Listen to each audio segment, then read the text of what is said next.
영자야, 야, 요 며칠 잠을 제대로 못 잤어. 왜 또 무슨 일인데 그래? 아들이랑 크게 한바탕 했거든. 내가 또 괜히 좋은이랍시고 한마디 했더니 갑자기 그러더라. 엄만, 날 한 번도 믿어준 적 없잖아. 그 말 들으며 진짜 가슴 철렁하지. 그러게 내가 애를 사랑은 했는데 믿어준 건 아니었나 싶더라고. 자식이 몇 살이 돼도 부모 말 한마디에 이렇게 상처를 받는구나 느꼈어. 우린 걱정돼서 그랬던 건데 그게 자식한텐 믿지 않는 걸로 보였을 수도 있겠다. 살다 보면 이런 말 한 번쯤 들어보셨을 겁니다. 어머니는 나를 한 번도 믿어준 적 없어요. 아버지는 나보다 내 직장만 중요하셨잖아요. 들으면 마음이 철렁 내려앉죠. 하지만 우리도 돌아보면 그렇게 들릴 만한 행동을 했을 수도 있습니다. 오늘은 자식에게 정말 해줘야 하는 단 3가지를 이야기 드리겠습니다. 이건 늦었다고 생각될 때부터 더 필요한 이야기입니다. 구독 한 번으로 유익한 정보를 꾸준히 받아보세요. 다음은 72세 김모 씨의 사연입니다. 며느리가 아이를 너무 다그치는 것 같아요. 성적이 조금만 떨어져도 야단을 치고 아이는 스트레스를 받아서 할머니인 저한테 와서 울어요. 어떻게 해야 할까요? 말을 해주자니 며느리와 사이가 나빠질까봐 걱정이고 안 하자니 손자가 불쌍해서. 여러분도 이런 적 있으셨나요? 사실 이런 고민은 어제 오늘 일이 아닙니다. 시대가 바뀌어도 부모와 자녀 사이의 근본적인 문제는 비슷하거든요. 그런데 말입니다. 제가 오늘 여러분께 전해드릴 내용은 지금부터라도 실천해야 할 이야기입니다. 최진석 교수라는 분이 쓴 글인데요. 자녀에게 해줄 수 있는 단 3가지만 제대로 해도 모든 게 달라진다는 거예요. 설마 그런 게 있을까? 저도 처음엔 그랬습니다. 그런데 이 3가지를 알고 나니 제가 지금까지 자식들을 어떻게 대해왔는지, 우리 자식들이 왜 힘들어하는지 다 보이더라고요. 더 중요한 건 이 3가지를 실천하면 가정에 진짜 평화가 온다는 겁니다. 자, 그럼 이제 본격적으로 이야기해 볼까요? 첫 번째, 진심으로 믿어야 한다. 여러분, 이 말을 들으면 어떤 생각이 드시나요? 그야 당연히 우리 자식 믿지. 그런데 잠깐만요. 정말 그럴까요? 손자가 할아버지, 저 화가가 되고 싶어요라고 하는데 솔직히 마음속으로는 예이 화가가 뭐 돈이 되나? 공부나 열심히 해라는 생각이 들더라고요. 사실 우리는 자녀를 믿는다고 하면서도 속으로는 이런 생각을 하고 있는 경우가 많습니다. 저 아이가 정말 할 수 있을까? 현실적으로 생각해 봐야지. 요즘 세상이 어떤 세상인데 라는 생각이 들 수 있습니다. 그런데 최진석 교수는 이렇게 말합니다. 믿지 않으면 예뻐 보이질 않는다. 이 말이 정말 핵심입니다. 생각해 보세요. 우리가 어떤 사람을 진심으로 믿지 않으면 그 사람의 모든 행동이 의심스럽게 보이지 않나요? 우리 아들이 35인데 회사 때려치우고 자기가 하고 싶은 걸 해보겠다고 하더라고요. 솔직히 속으론 이 나이에 뭐 하는 짓이냐 싶은 마음이 컸죠. 근데 어느 날 깨달았어요. 내가 아들을 믿지 않고 있었구나. 진심으로 아들을 믿기로 마음먹고 나니 같은 말과 행동도 다르게 들리더라고요. 아, 얘가 지금 얼마나 용기 내서 자기 길을 가려는 건지 보이기 시작했어요. 그러니까 괜히 훈수 두기보다 그냥 옆에서 힘을 실어주고 싶어졌죠. 두 번째, 자식을 사랑해야 한다. 뭐, 당연히 사랑하지. 그런데 잠깐만요. 정말 자식을 사랑하는 걸까요? 아니면 자식의 성공을 사랑하는 걸까요?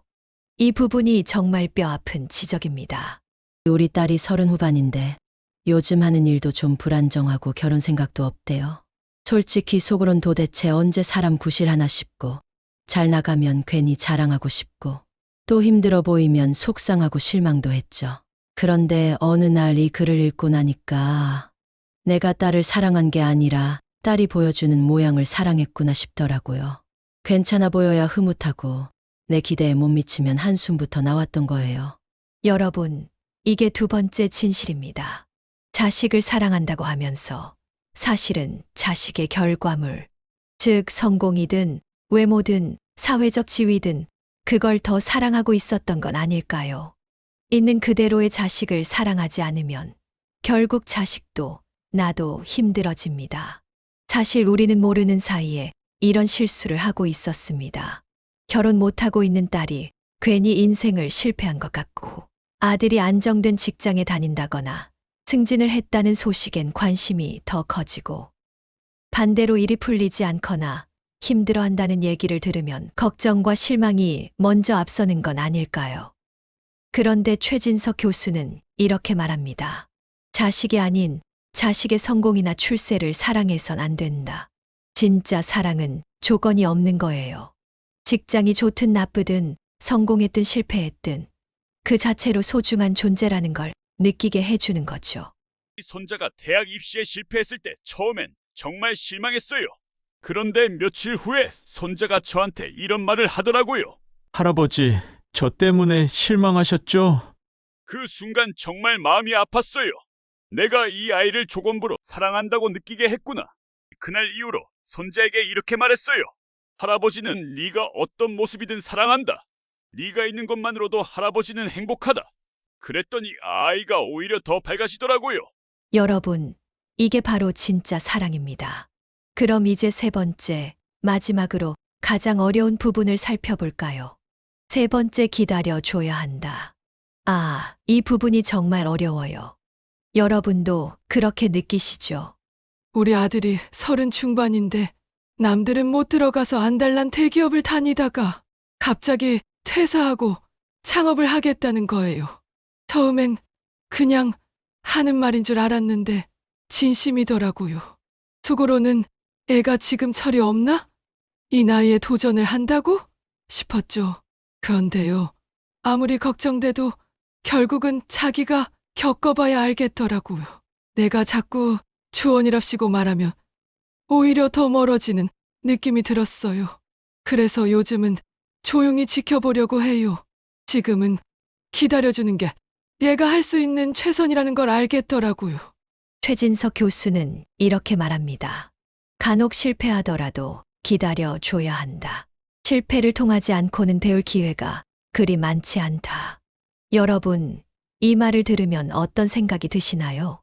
그래도 요즘 세상이 얼마나 경쟁이 치열한데, 실패하면 회복하기 어려운데, 이런 걱정들이 드시죠? 그런데 말입니다. 우리가 지금까지 살아온 인생을 돌이켜보면 어떤가요?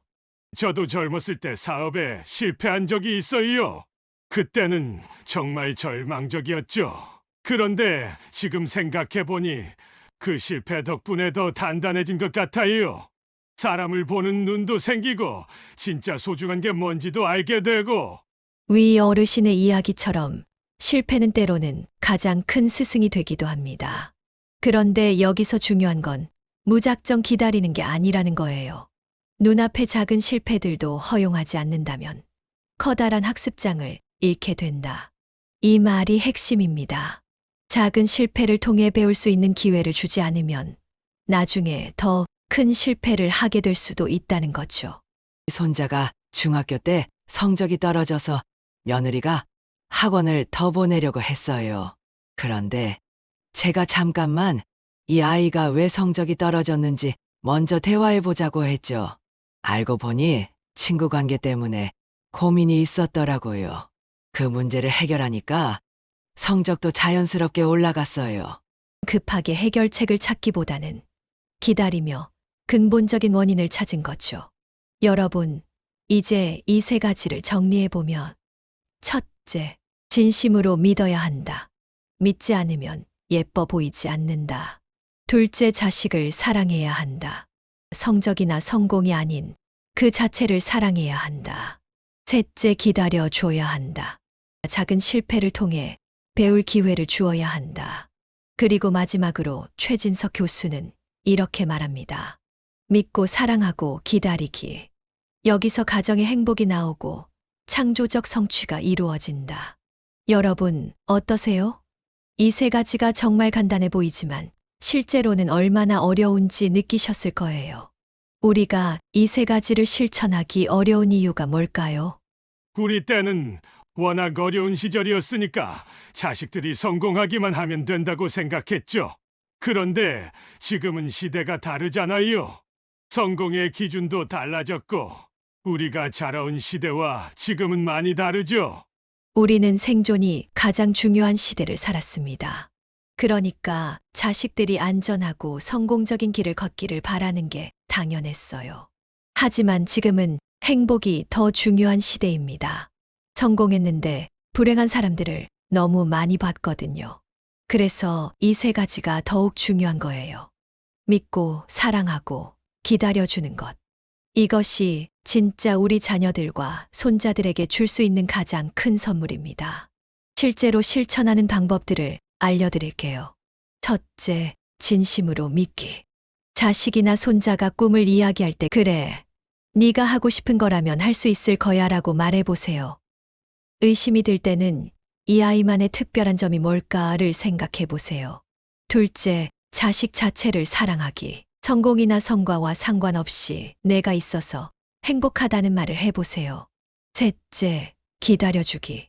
급하게 해결하려 하지 말고 먼저 왜 그럴까를 생각해 보세요. 작은 실패를 할 때 괜찮다. 이것도 배우는 과정이야 라고 말해보세요. 여러분, 이 세 가지를 실천한다고 해서 하루아침에 모든 게 바뀌지는 않을 거예요.